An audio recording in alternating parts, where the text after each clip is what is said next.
மகனுக்கு நாட்டை கொடுத்தீங்கன்னா முதல் கையெழுத்து அது முதலமைச்சர் கையில் தான் போடணும். போடுவேன். போட்டு வச்சுட்டு ரெண்டாவது பாரு எப்படி பேசுறேன் பாரு. கல்வி மாணவ உரிமை, கொடுக்க வேண்டியது அரசின் கடமை, கொடுக்காமல் இருப்பது மாபெரும் கொடுமை. கல்வியை கொடுக்க வேண்டியது அரசின் கடன், அதை மாணவர்கள் கடன் வாங்கி படிக்கிற நிலைமைக்கு தள்ளி பிறகு அந்த கடனை தள்ளுபடி செய்கிறேன் என்று சொல்வது கொடுமையிலும் கொடுமை. அதனால் என் அன்பு பெற்றோர்களே, அருமை உடன் பிறந்தார்களே, பெற்றுக் கொடுங்கள் உங்கள் பிள்ளைகளை. கற்றுக் கொடுக்கிறோம் நாங்கள். பிள்ளைகள் உங்கள் வீட்டின் செல்வங்கள் அல்ல, இந்த நாட்டின் செல்வங்கள்.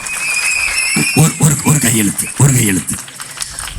அரசு அதிகாரிகளோ, அமைச்சர் மருமக்களோ, முதலமைச்சர் மகனோ பேரனோ, IAS IPSஓ, யாருடைய சட்டமன்ற உறுப்பினரோ அல்லது மாமன்ற உறுப்பினரோ நாடாளுமன்ற உறுப்பினரோ யாருடைய மகனோ மகளோ பேரனோ பேத்தியோ யாராக இருந்தாலும் அரசு பள்ளி கல்லூரியில் தான் படித்து ஆக வேண்டும். சட்டம் அங்கேதான் படிக்கணும்.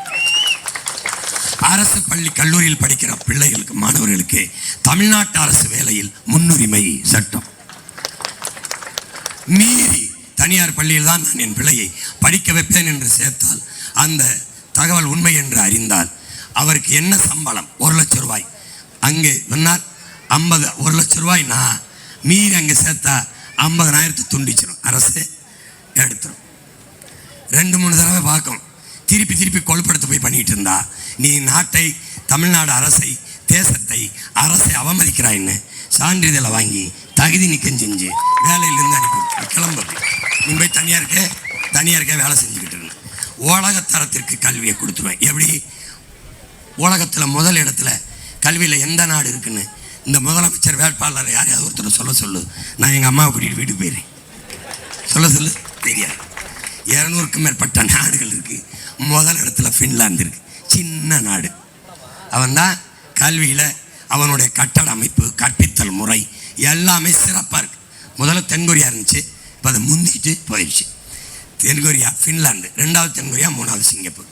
உன் மகன்கிட்ட அரசை கொடுத்துட்டீங்கன்னா 5வது வருஷத்தில் இங்கே இருந்து சென்னையில், தமிழ்நாட்டின் தலைநகரில் தாம்பரத்திலிருந்து உங்கள் பிள்ளை நான் பேசுகிற மாதிரி உலகத்தரத்திற்கு ஃபின்லாந்து இருக்குன்னு சொல்கிற மாதிரி, ஃபின்லாந்தில் ஒரு 5 வருஷம் கழிச்சு ஒருத்தன் எந்திரிச்சு உலகத்தரத்திற்கு கல்வியில் தமிழ்நாடு இருக்குதுன்னு அவன் சொல்லுவான்.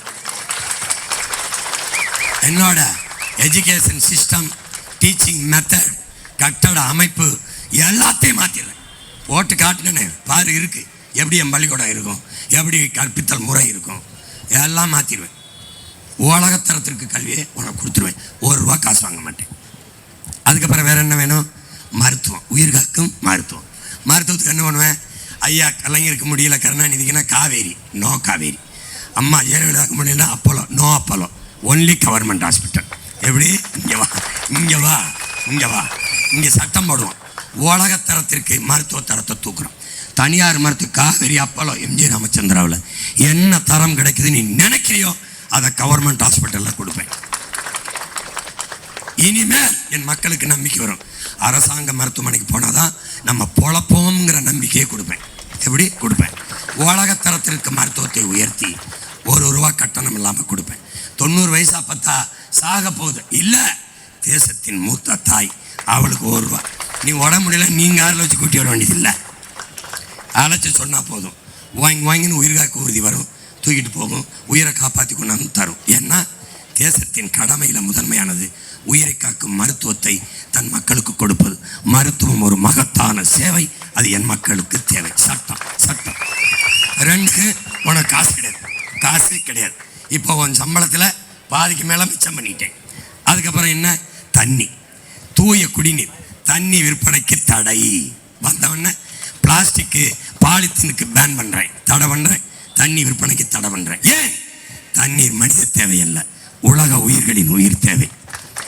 நீ அந்த கடையில் போய் அண்ணாச்சி ஒரு அக்வாஃபனா கொடுங்க, ஒரு கிண்ணில் கொடுங்கன்னு கொக்கும் குருவியும் காக்கையும் சிட்டும் அண்ணாச்சி ஒரு கிண்ணில் கொடுங்கன்னு வந்து வாங்கிட்டு போகுமா?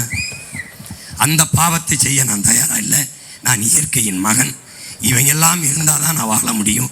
எனக்கு தெரியும், பேரன்பு கொண்டு நான் இந்த பூமியை காதலிக்கிறேன். அதனால் தண்ணீரை விற்பனை விட மாட்டேன். தண்ணீர் வியாபார பொருள் அல்ல, என் தாய்ப்பால், என் பூமி தாயின் தாய்ப்பால். அதனால் என்ன பண்ணுவேன்? தாய்ப்பாலும் தண்ணீரும் விற்பனைக்கு இல்லை, நிறுத்துறேன். நானே தூய குடிநீரை உன் வீட்டு வாசலை கொண்டாந்து தந்துடுறேன். 1 ரூபா காசு கிடையாது. இது 3 தான் தமிழ் தேசிய அரசில் கட்டணம் இல்லாமல் உனக்கு கிடைக்கும்.